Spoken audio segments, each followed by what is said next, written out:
The allegation, I'm not going to comment. Look at the content. There is nothing wrong. When we spoke to Nitish Kumar about this, he also was trying to defend his ally, the RJD. He did not comment on whether this alliance would continue. He kept saying, I cannot comment on allegations and counter-allegations. It's the audacity of these politicians to continue brazening out despite the fact that the number of allegations is only mounting. Why is the Chief Minister silent? Why is Lalu Prasad Yadav? He's the senior in this alliance. They have more seats.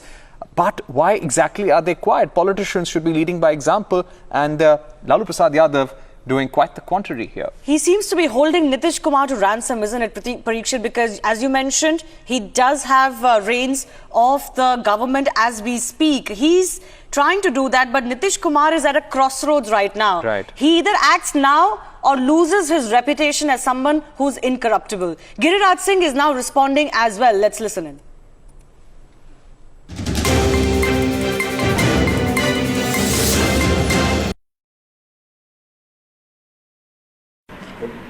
Lalu Prasad Yadav's son and minister in the Nitish Kumar government, Tej Pratap Yadav, finds himself in trouble this time around to do with impropriety. With me is Central Minister Giriraj Singh.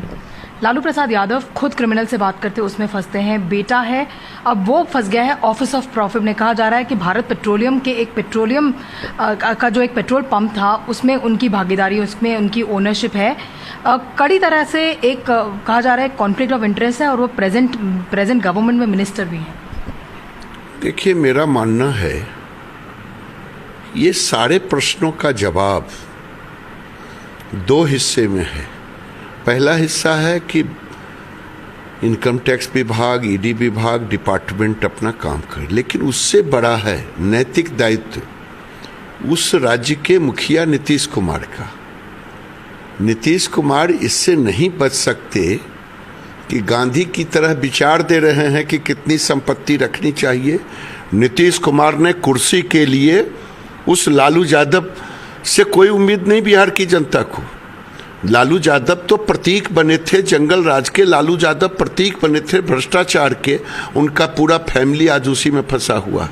लेकिन नीतीश कुमार को जवाब देनी चाहिए कि सत्ता के सुख के लिए, प्राइम मिनिस्टर बनने के लिए नीतीश कुमार ने गठजोड़ किया और बड़े अच्छे ढंग से कहा कि मैंने कभी कोई टिप्पणी नहीं की थी।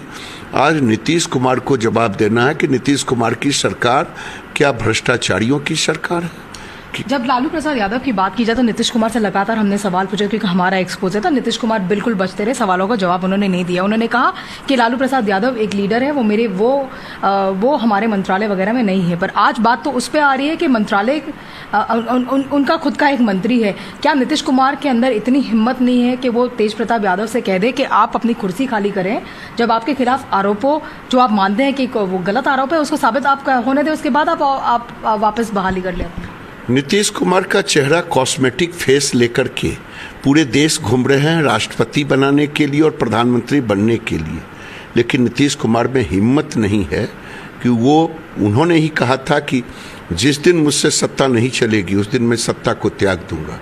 उन्होंने कहा था कि भ्रष्टाचार अगर मेरे सरकार पर, लालू यादव उनके सरकार में नहीं है, ये कैसे हो सकता। लालू यादव राष्ट्रीय अध्यक्ष हैं और लालू यादव की पार्टी आरजेडी उनकी भागीदारी है। आज उनका बेटा उनके मंत्रिमंडल का सदस्य है और नीतीश कुमार जवाब नहीं देंगे, इससे राज्य की जनता उन्हें कभी माफ नहीं करेगी।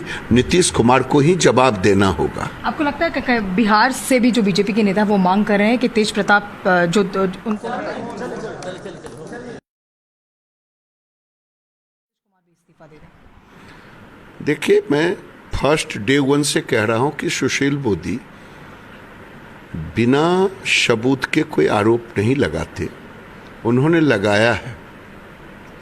तो या तो नीतीश कुमार को स्वतः मुख्यमंत्री पद छोड़ देनी चाहिए, नीतीश कुमार को आरजेडी से संबंध तोड़ लेना चाहिए। अगर अपने को एक तरफ सुशासन, अपने को नैतिक, अपने को